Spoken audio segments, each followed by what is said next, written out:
Hello everyone, we're here today with World Boxing Organization featherweight champion Vasyl Lomachenko of the Ukraine. On June 11th, Vasyl will seek a second belt and he'll seek to become the first fighter in boxing history to capture a second belt in just his seventh pro fight. He'll be fighting Puerto Rico's Roman Martinez on HBO live from Madison Square Garden. So with that, Vasyl, thank you so much for coming. And I just wanted to ask you some questions here. First of all, what are your thoughts on fighting the active Roman Martinez? He's a very busy guy, former champion. How will he most test you, and how will you win this fight? Первый вопрос тебе задает. Что ты думаешь по поводу своего предыдущего боя? Или боксировать Мартинеса, который постоянно активный, постоянно боксирует, и он находится в хороших, как бы чемпион сейчас.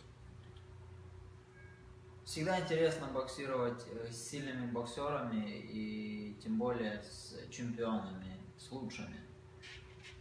Если ты хочешь быть лучшим, если ты хочешь показать, что ты лучше, ты должен выигрывать у лучших. It's always a big pleasure to fight the best in the division, and especially if these guys are champions.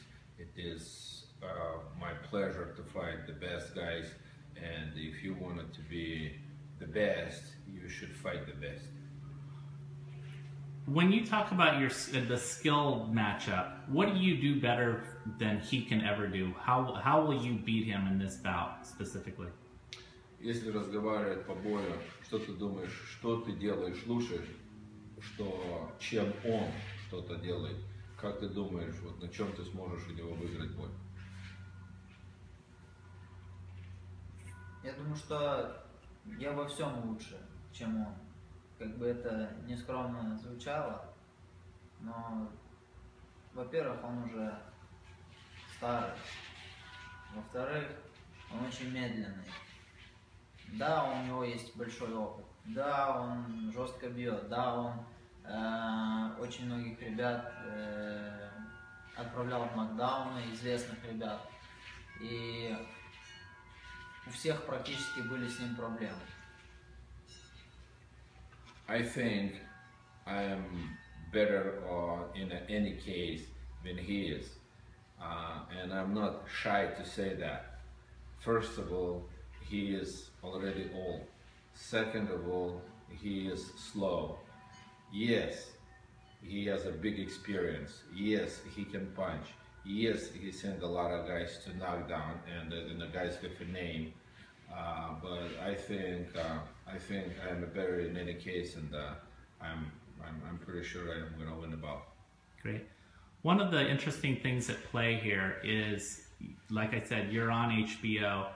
You have been given a pretty major platform to build a big audience here in the U.S. Can a Ukrainian star like yourself build a massive fan base in this country? And is that how big of a goal is that of yours?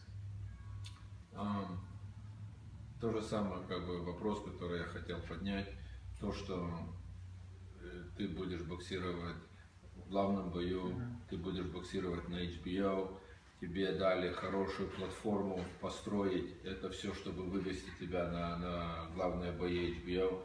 И твое мнение, насколько будет тебя поддерживать украинские болельщики? И как ты думаешь, можешь ли ты, боксерская звезда с Украины, сделать в этой стране, чтобы на тебя шли и смотрели все украинские болельщики?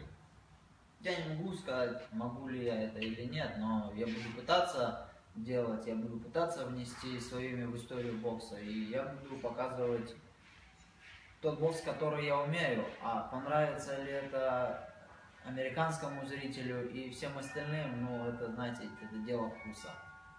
По поводу украинских болельщиков, я думаю, что в Нью-Йорке, в Мэдисон Сквер Гардене 11 числа их будет не меньше, чем пуэрториканских.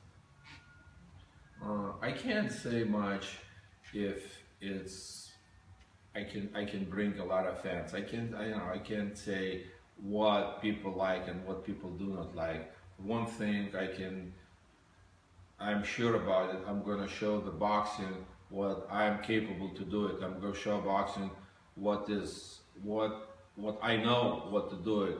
And if it's American fans gonna like my boxing style, I don't know. Ukrainian people gonna like it, I don't know.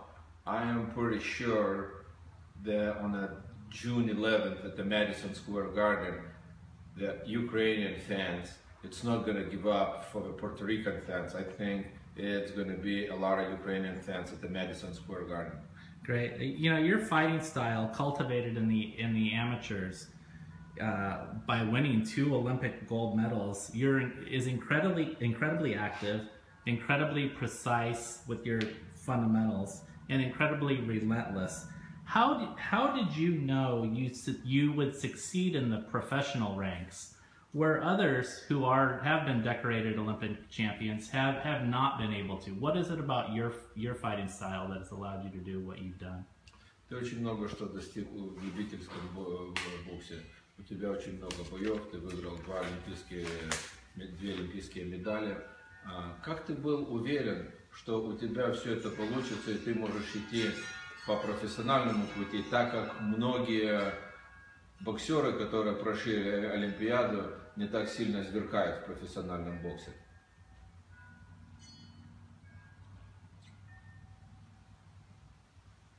Я не был уверен, я не был прям на 100% уверен, что у меня все получится, когда я начал заниматься боксом, когда я начал готовиться к Олимпийским играм. Я не знал, что с этого выйдет. Но когда я выиграл первые Олимпийские игры, после этого я как бы чувствовал, понимал, что я могу сделать это второй раз. И я хочу сделать это второй раз. После того, как я выиграл 2 олимпийских золота, я, в принципе, в любителях достиг всего, и я решил перейти в профессионалы.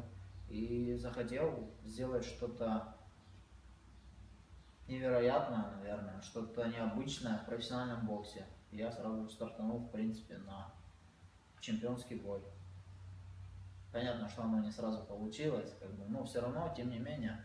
И история давно уже не помнит человека, который в 3-м бою стал чемпионом мира. Я немного струсил всем память. Of course, I never was sure I can do something big. I never was sure I'm going to win Olympics first time.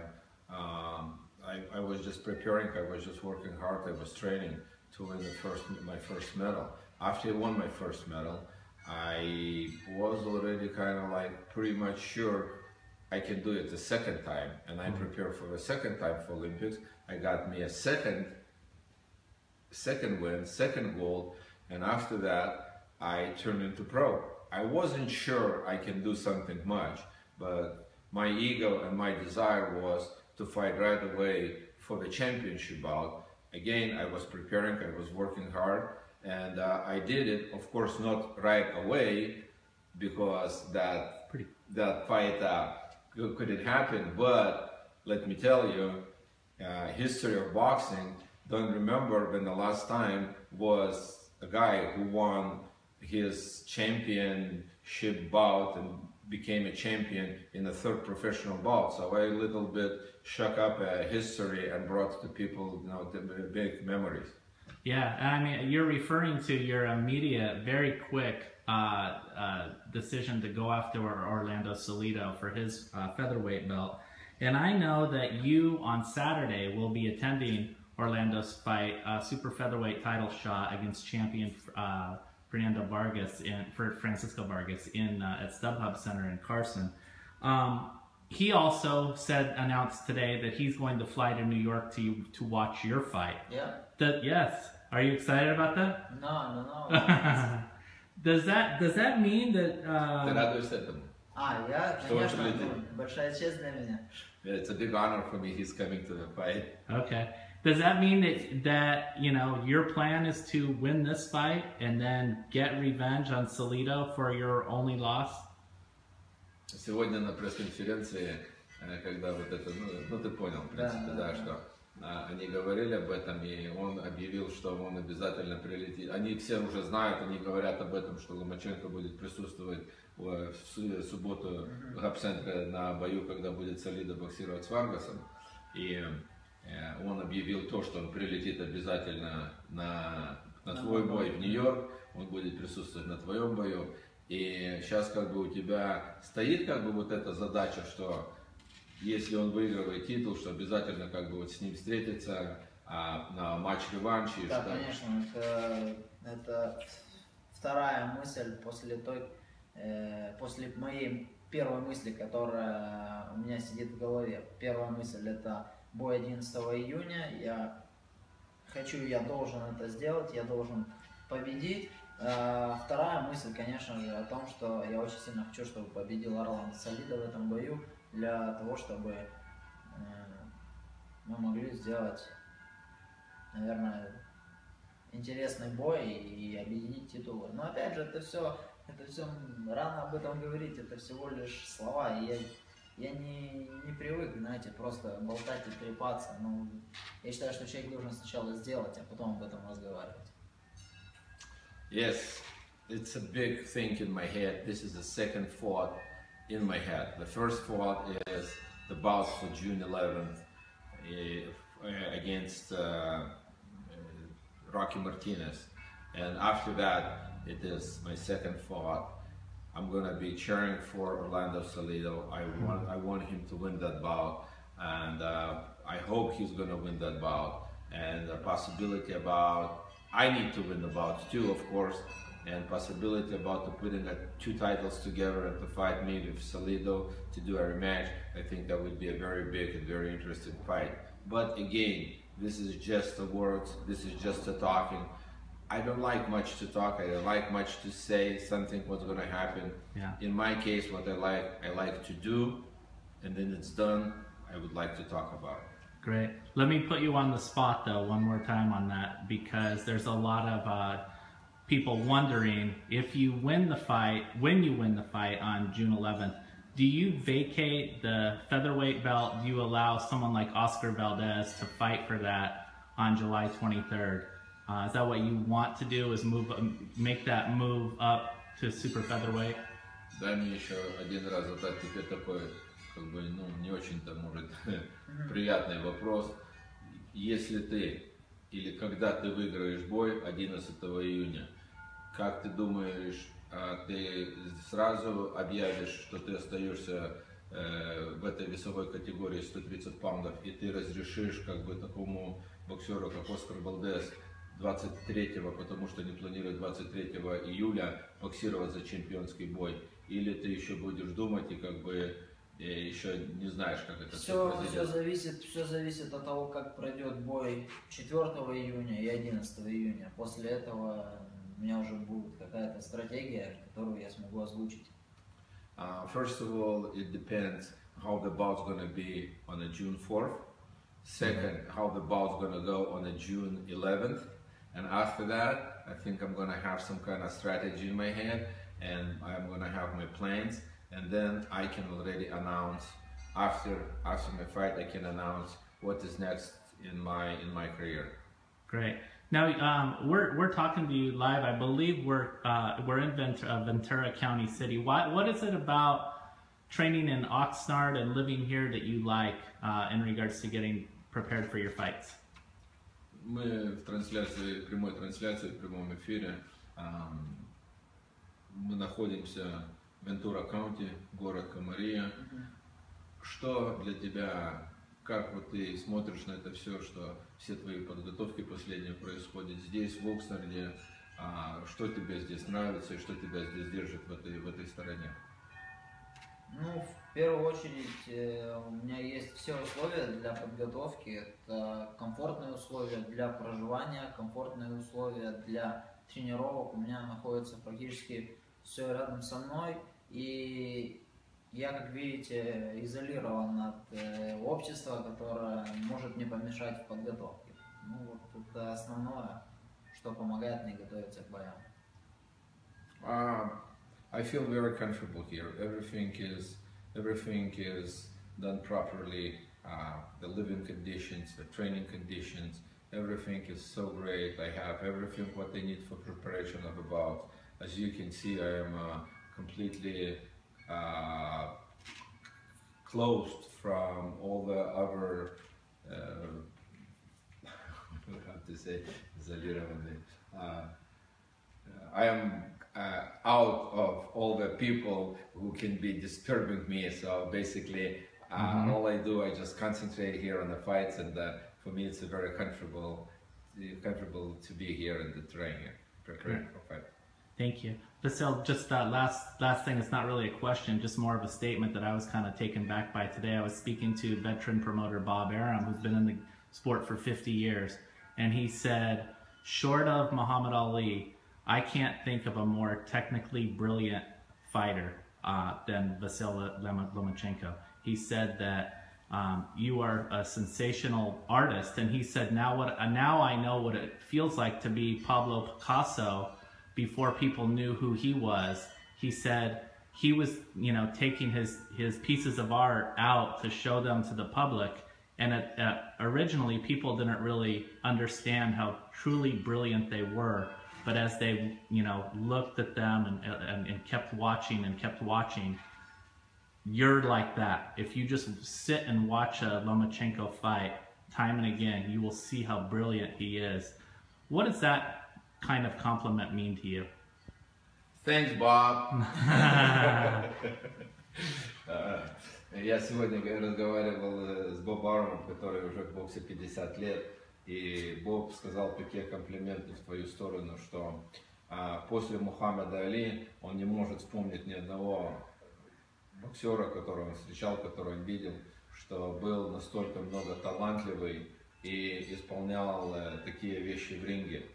И сейчас Боб как бы сравнил, что люди не знали, кто такой Пабло Пикассо. Когда Пабло Пикассо на улицах ходил и раздавал свои картины, показывал всем, люди смотрели, никак не могли понять, что это такое. То есть как бы они не узнали его. После того, там прошли только годы, когда они узнали, кто такой Пабло Пикассо. И вот если смотреть Василия Ломаченко, когда он боксирует в ринге, и если ты больше будешь смотреть, ты просто увидишь вот этого того же самого Пабло Пикассо. Что для тебя значит такие комплименты, которые дает великие промоутеры, которые в бизнесе 50 плюс лет, Баваром? Естественно, это очень приятно. И я говорил уже как-то в одном из интервью, я говорил, что я стараюсь боксировать так, чтобы это было похоже на картину. Я пытаюсь писать в ринге, я пытаюсь показывать всю красоту бокса, я пытаюсь показывать, что в боксе можно за один бой использовать полностью весь арсенал. Это и защиту, и атакующие действия, и разные комбинации, и сильный удар одиночный, и серийную работу. Я пытаюсь сделать это все за один бой, пытаюсь показать все это зрителю. Безусловно, мне льстит то, что Бобаров говорит это обо мне, но я считаю, что нужно время, нужны хорошие бои, чтобы это все подтвердить. Of course, it's a very touchable thing to hear that, what Bob was telling about it. And I already told in one of my interviews before what I'm trying to paint in the ring. When I'm in the ring, I'm just trying to paint, to bring everything as possible. I wanted to show to all the fans, all the people who understand boxing. I wanted to show them that in one fight you can do everything. You can throw punches, you can throw combinations, you can defend yourself, you can move in the ring, you can fake to your opponents, and it's a lot of tricks in the boxing, and you can show that in one bout. It's a big pleasure for me that Bob Arum is talking about that, but I think it needs to be a big fight, it needs to be big names, it needs to be big bouts for me to prove that. Great. Well, Vasyl, thank you so much for your time today. I really appreciate your generosity, and I'm sorry, I guess we must thank you so much for interpreting the entire interview. I really appreciate you guys' time. Have a great day, and we'll see you again June 11th on HBO. Thank you.